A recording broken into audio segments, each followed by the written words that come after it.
Halo Sobat Arsy, jumpa lagi di Running Channel. Kali ini kita akan membahas film bergenre action dengan judul Uprising. Film yang dibuat berdasarkan pada fakta sejarah ini dibintangi oleh Gang Dong-won, Park Joon-min, Chang Cheng-won, dan artis terkenal lainnya, mengisahkan dua orang sahabat berbeda kasta di tengah kondisi Korea yang sedang menghadapi invasi Jepang. Baiklah, tanpa menunggu lama, mari kita mulai. Film dibuka dengan terbunuhnya Jeong Reo-rif, seorang filsuf Joseon karena telah mengajarkan kalau semua orang tidak bertuan atau anti perbudakan.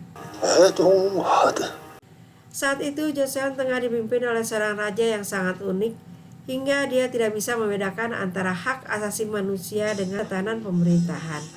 Karena ajarannya, kepala Oktam, anak filsuf Jeong Reo-rif, dipajang di tengah kota. Di rumah wakil kepala pertahanan tiba-tiba terjadi kegaduhan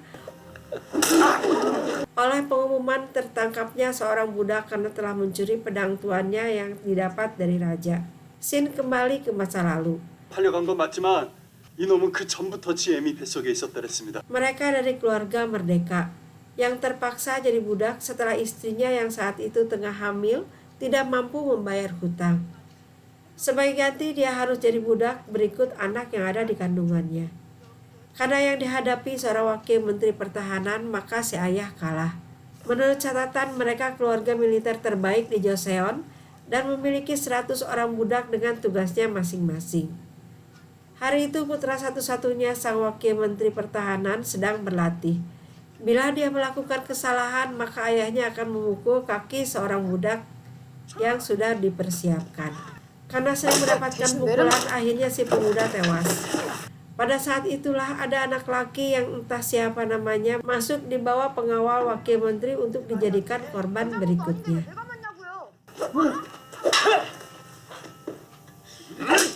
Malam itu dia melihat orang tua korban menangis pilu. Setelah mereka pergi, tuan muda datang sambil membawa makanan. Di sini mereka berkenalan. Tuan muda katakan kalau arti dari nama teman barunya yaitu Cheon-yong adalah mengikuti seperti bayangan. Kau akan mengikutiku seperti bayangan, induknya.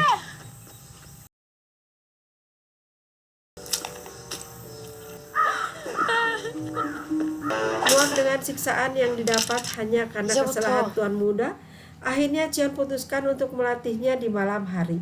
중간으로 시작하면 찌르기, 나 먹게. 잘하네?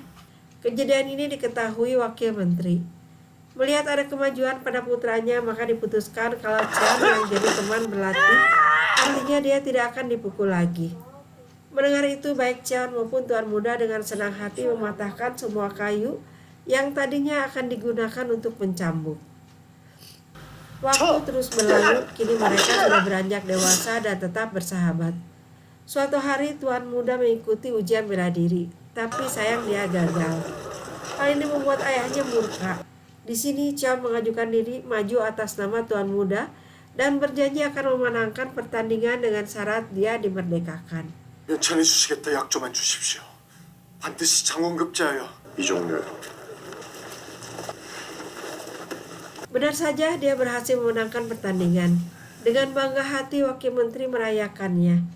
Adapun hadiah yang didapat berupa jubah biru dan pedang dari raja. 건강 청천육을 내리셨어. Kembali ke kondisi Cheon yang dibawa ke sel. Di sana tangannya diborgol. Melihat itu seorang budak berdiri terpaku. Dia tak habis pikir orang yang sudah berbuat baik masih juga diperlakukan kejam. Sementara itu warga yang sedang berada di laut dikejutkan oleh datangnya kapal perang Jepang. Raja yang ketakutan segera bersiap meninggalkan ibu kota, membiarkan rakyatnya berhadapan dengan tentara Jepang. Tuan muda sebagai pengawal raja segera bersiap, lalu berpamitan pada ibu dan istrinya. Betapa kagetnya dia saat mengetahui pedang andalannya sudah tidak ada. Sementara tuan muda berangkat, anak buahnya pun segera mencari keberadaan pedang tersebut.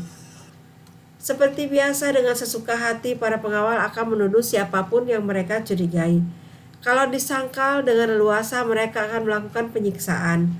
Semua terjadi tanpa teguran dari tuannya. Tiba-tiba seorang budak berteriak sambil membawa pedang yang tengah dicari. Dia juga menginstruksikan agar semua budak laki-laki membawa senjata yang ada. Kekagetan tidak hanya dirasakan penjaga tapi juga wakil menteri. Para wanita membakar surat budak lalu melemparkannya pada istri wakil menteri hingga kebakaran pun terjadi. Cheon siuman, dia segera keluar dan kaget melihat rumah hampir habis dilalap api. Diambilnya jubah hadiah raja serta pedang yang tertancap di tubuh penjaga. Mendengar tangisan seorang anak kecil, Cheon langsung mencari. Didapatinya istri tuan muda tengah memeluk anaknya. Maksud hati ingin menolong, tapi dia malah murka dan segera berlari ke dalam kobaran api. Sebelum pergi, Cheon sempat bertemu dengan pengawal wakil menteri. Tanpa bicara, dia langsung pergi. Di perjalanan nampak raja kelelahan. Begitu juga dengan para pengawal dan dayang. Saat tiba di istana, Cheon dikejutkan oleh kondisi bangunan yang terbakar habis di amuk massa. Yang kecewa karena raja beserta bala tentaranya kabur meninggalkan mereka yang terpaksa harus berhadapan langsung dengan tentara Jepang.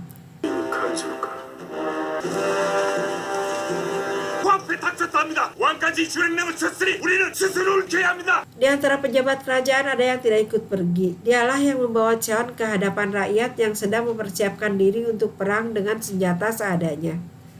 Di perjalanan raja lapar. Dia kecewa karena makanan yang ada sangatlah sederhana. 이건 처음 보는 생선이구나. Tidak lama kemudian muncul sekelompok masyarakat yang marah karena raja yang dikira dapat melindungi mereka dari serangan luar malah kabur. Tuan muda yang takut melukai masyarakat yang hampir tidak bersenjata nampak ragu. Sesaat kemudian muncul pengawal ayahnya. Dia memberitahu kalau rumah beserta keluarganya habis dibakar para budak yang memberontak. Dikatakan juga kalau di sana dia bertemu Cheon. Mendengar itu tuan muda murka. Dia yang tadi ragu melawan sekarang dengan membabi buta menghabisi masyarakat yang ada di depannya. 이놈 손에 든 칼로 목이 꿰뚫려 죽으리라. Sungguh ironis, di satu sisi raja beserta tentaranya membantai rakyat, sementara di tempat lain rakyat bertempur mati-matian mempertahankan negaranya. Saking tidak pedulinya, raja memerintahkan pengawal untuk menghancurkan dermaga yang berakibat terputusnya jalur evakuasi rakyat. 와인을 내려주고 나루를 끊어라. 나루를 끊어라. 7 tahun kemudian rakyat dilanda kelaparan dan kematian terjadi di mana-mana. Tuan muda Yijong masih berusaha mencari keberadaan Cheon. Di camp milisi Sun Cheon, nampak para pejuang tengah berkumpul. Mereka sangat berterima kasih kepada kebaikan Jenderal Kim. Sementara Beomdong masih memikirkan info yang didapat kalau tentara Jepang masih berkeliaran menyamar jadi warga biasa. Di Istana Putra Mahkota, Raja menghendaki rekonstruksi istana secara besar-besaran. Melihat kondisi yang ada, Putra Mahkota nampak tidak setuju. Mendengar itu, Raja marah. Dikatakannya kalau istana adalah tulang punggung negara, lambang otoritas raja. Kau tak bisa mendapatkan kekuasaan sejati begitu saja. Raja yang ucapan dan tindakannya selalu bertentangan, sungguh suatu kesialan bagi rakyat kalau raja bicara benar. Di rumah Pangeran Wolsan, salah satu pejabat memohon rekonstruksi istana dimundurkan karena rakyat sedang bertahan hidup dengan memakan mayat. Dia juga memohon agar budak yang ikut berjuang dimerdekakan. Hal itu dia ungkapkan sambil menangis. Raja yang memang pikiran dan hatinya sangat terbatas tidak mengerti kenapa bawahannya menangis. Di kamp Suncheon, Beomdong bertanya pada Jenderal Kim, bukankah orang biasa akan diberi penghargaan dan budak dibebaskan jika berjasa pada negara? 마련할 생각이네. Mendengar itu, Jenderal Kim berjanji akan menemui raja. Di scene lain, nampak tuan muda tengah termenung. Dia ingat betul kalau istrinya tidak menyukai persahabatan dia dengan Cheon dikarenakan perbedaan kelas. Lee Jong-hyo sangat kecewa karena sahabat yang selama ini dibela telah menghancurkan keluarganya, persis seperti sumpah serapah yang dia lontarkan pada saat ditangkap pengawal ayahnya. 기르는 것이고 종은 부리는 것이고. Di Kam Seng Cheon, para pejuang masih berusaha melacak keberadaan tentara Jepang yang menyamar jadi rakyat biasa. Tiba-tiba datang pengintai memberitahu kalau mereka tengah melintas di sekitar wilayah camp. Rencana penyerangan pun segera disiapkan. Tidak lupa sebelum pergi mereka memberi hormat terlebih dahulu ke arah istana, sesuatu yang Beomdong sangat benci. Akhirnya tentara Jepang yang menyamar berhasil dilumpuhkan. Di sini para pejuang baru mengetahui kalau tentara inilah yang selama ini suka memotong hidung orang hidup-hidup, baik tentara maupun rakyat Korea. Barang rampasan yang dibawa tentara Jepang akan dikembalikan ke istana, ujar Jenderal Kim. Mendengar itu, Beomdong nampak kesal. Tentara Jepang ini rupanya musuh Cheon 7 tahun yang lalu, di mana saat itu Cheon yang kelaparan minta nasi kepa tapi ditolak. Sekarang musuhnya minta minum dan air itu Cheon tumpahkan persis di depan matanya. Shin kembali ke Tuan Muda Yijong. Saat itu Cheon ikut lomba tanding bela diri atas nama dirinya.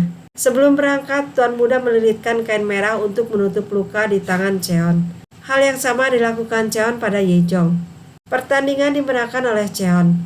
Didapatnya hadiah dari raja berupa jubah biru dan sebilah pedang. 전영의 노비 문기를 폐기해 주시지요. 약주하지 않으셨습니까? Semua dia serahkan pada Tuan Muda sambil berharap segera mendapatkan surat pembebasan. Sayang dengan liciknya Wakil Menteri menolak mengeluarkan surat tersebut dengan alasan kalau Cheon bebas maka dia akan leluasa membongkar kecurangannya.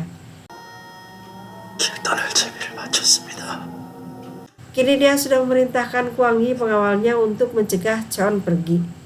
Mendengar perkataan ayahnya, Tuan Muda marah juga khawatir. Saat mengetahui sahabatnya selamat, dia senang sekaligus sedih. Dengan membawa serta padang hadiah raja yang diberikan Tuan Muda, Cheon pun segera kabur. 아직 동무냐? Di satu tempat, Jenderal Kim beserta para pejuang melihat masyarakat yang tengah kelaparan. Sementara di balik benteng nampak wali kota Cheongju beserta para pejabat tengah berpesta. Saat jenderal mengatakan kalau hal itu akan dilaporkan ke istana, Beomdong marah. Dia tahu kalau istana tidak akan pernah peduli. Rupanya sang jenderal berharap suatu hari nanti putra mahkota akan baik dan memberikan kebijakan pro rakyat. Itulah sebabnya bangsawan dan rakyat jelata tidak mungkin bisa hidup berdampingan, kata Beomdong. Mereka yang tidak terdesak oleh keadaan selalu mengikuti prosedur, sementara rakyat yang kelaparan tidak mungkin bisa menunggu lagi. Setelah itu dia pun pergi diikuti yang lainnya. Rupanya Beomdong dan kawan-kawan mendatangi kediaman wali kota. Diambilnya tumpukan bahan makanan untuk didistribusikan ke masyarakat yang tengah kelaparan. Tuan rumah yang melontarkan hinaan langsung dihabisi. Kedatangan Jenderal Kim bersama pasukan dan tawanan serta barang rampasan disambut baik oleh masyarakat. Di mata mereka dialah pahlawan yang sesungguhnya. Alangkah terkejutnya Tuan Muda Yijong melihat sahabat yang sekarang sudah dianggapnya musuh jadi bagian dari pasukan yang disambut hangat rakyat layaknya seorang pahlawan.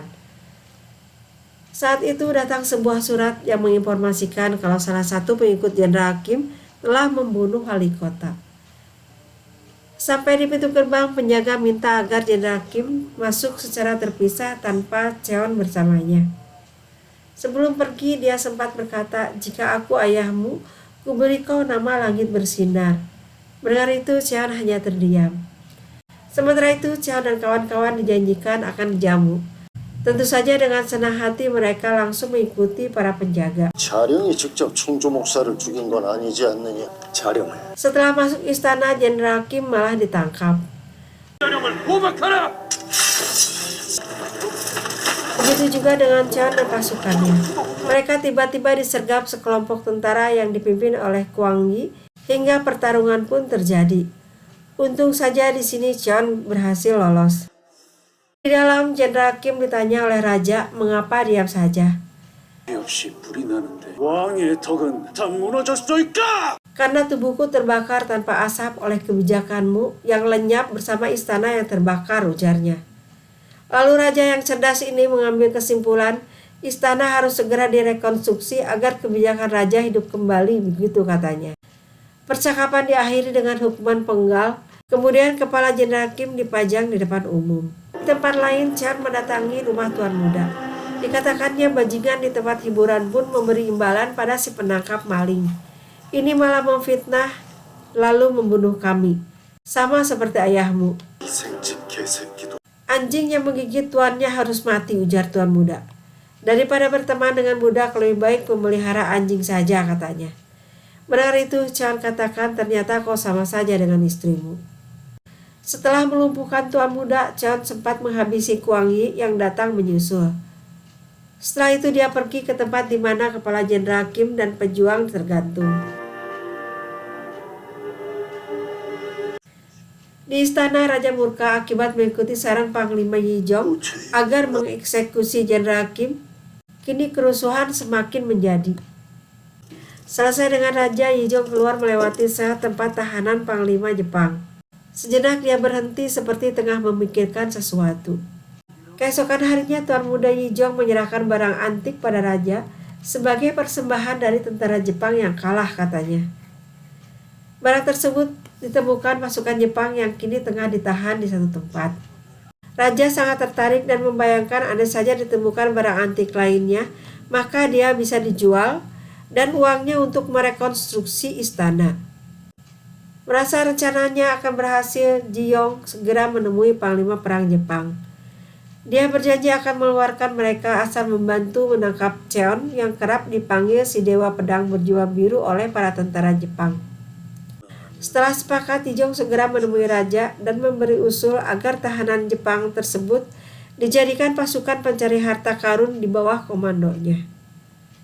Ide ini mendapatkan tentangan dari para pejabat, tapi Raja tetap pada pendiriannya. Pencarian Cheon pun mulai dilakukan. Di satu tempat pinggir hutan, nampak Cheon membakar ikatan tangan tanda persahabatannya dengan Tuan Muda. Dengan langkah gontai didatanginya kam milisi Sun Cheon lalu ambruk. Mengetahui kalau yang dibawa adalah kepala Jenderal Kim dan para pejuang, Beomdong dan kawan-kawan segera mengebumikannya. Selesai acara pemakaman, dengan kesal Beomdong memukuli Cheon. Dia hanya bisa diam. Setelah itu baik kompas maupun jubah biru yang menghubungkannya dengan pihak istana dia hancurkan. Di istana, Tuan Muda segera melakukan pengejaran. Dendamnya pada Cheon sudah tidak bisa dibendung lagi. Di Sun Cheon, para pejuang tengah mempertanyakan buat apa gerobak kosong yang dibawa oleh pasukan Jepang kalau bukan untuk menyimpan harta karun seperti yang pernah mereka lihat saat menangkap tentara Jepang. Sayang, saat itu Jenderal Kim memutuskan untuk membawanya ke istana. Setelah berunding disepakati untuk mencari harta karun yang mungkin saja sebagian masih tertinggal di goa-goa. Apa yang diperkirakan terbukti dengan ditemukannya beberapa goa dengan peti di dalamnya. Kali ini mereka merasa sangat beruntung karena tidak ada lagi yang akan membawa peti tersebut ke istana seperti sebelumnya. Sadar kalau selama ini hidup menderita, sebagian dari mereka memutuskan untuk tidak melanjutkan perjuangan. Seorang pejuang muda yang tidak mungkin meninggalkan Beomdong dan Cheon segera kembali. Di jalan, konvoi para pejuang diserang bala tentara Tuan Muda Yijong beserta prajurit Jepangnya. Semua disaksikan oleh si pejuang muda atau si bungsu. Bersama Cheon dan Beomdong mereka kembali, tapi musuh dan peti sudah pergi. Tinggal para perjuang yang tewas di tempat serta sepucuk surat tantangan dari Tuan Muda untuk Cheon. Yijong yang merasa janjinya pada raja yaitu menemukan harta karun sudah terpenuhi dan sudah dikirim balik menyerang tentara Jepang. Sayang mereka sudah mengantisipasi hal itu. Ketika senapan ditembakkan malah meledak di tempat. Melihat itu tentara Jepang tertawa puas. Tidak lama kemudian pertempuran antara Korea dan Jepang pun terjadi. Kini yang tersisa hanyalah Beomdong, si bungsu yang terluka, Cheon, Tuan Muda, dan Panglima Jepang. Tiga pimpinan ini kini sering serang satu sama lain. Setiap menyerang, Tuan Muda selalu menyebut nama keluarganya. Menyadari ada yang aneh, Cheon tanyakan, apakah kau mengira akulah pembunuh keluargamu? Itukah yang kau yakini selama ini? Tanyanya. Aku sudah coba menyelamatkannya, tapi istrimu malah masuk ke kobaran api. Terus kenapa dia melakukan hal itu? Tanya Tuan Muda. Karena dia menganggapku binatang buas, ujar Cheon. Saat itulah Cheon diserang Panglima Jepang yang sempat ditangkal oleh Yijong sampai terluka parah. Tidak menunggu lama, Cheon menyerang balik dan mengakhiri pertarungan tersebut. Di sini Tuan Muda minta maaf dan menyesal atas apa yang telah dia lakukan. Dia menangis di pelukan sahabat sejatinya hingga ajal memisahkan mereka. Bagaimana kabarnya dengan raja? Mendengar beberapa peti tiba di istana, dengan semangat dia pun pergi menghampirinya. Saat mengetahui isi peti tersebut, raja kaget dan ketakutan. Rupanya itu bukanlah harta karun, tapi kumpulan hidung tentara dan rakyatnya yang dipotong oleh tentara Jepang. Di satu tempat nampak para pejuang berusaha menyadarkan masyarakat akan perlunya persatuan di antara mereka untuk melawan kezaliman. Para pejuang yang masih terselamatkan kini akan membentuk organisasi baru untuk mewadahi para pejuang. Selain itu, alasan dibentuknya kembali perkumpulan baru karena yang sebelumnya banyak yang sudah pada meninggal. Demikianlah Sobat Arsy, cerita ditutup dengan tetap menyalanya perjuangan masyarakat tertindas. Semoga menghibur dan jangan lupa subscribe, like, dan komennya ya. Terima kasih.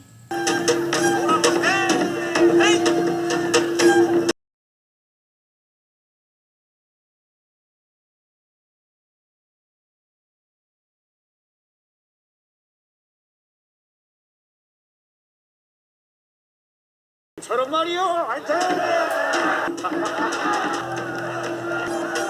범동계 어때?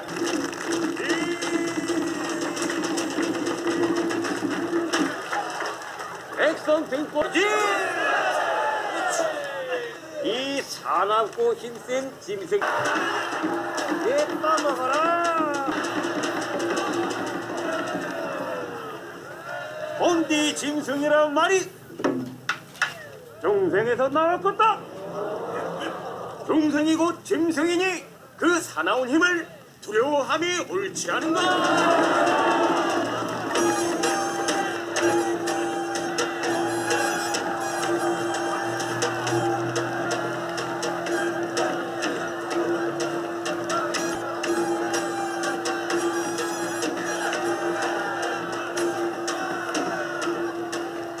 세교합하는 데는 개조직만한 게 없어.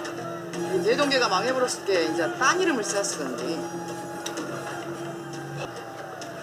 두려운 세상 사람이 다 하나다. 범, 동.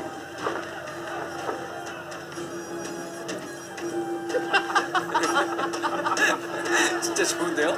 그러면 나야나 진짜 대장인 거요? 대장이 따로 있을 필요가 있나?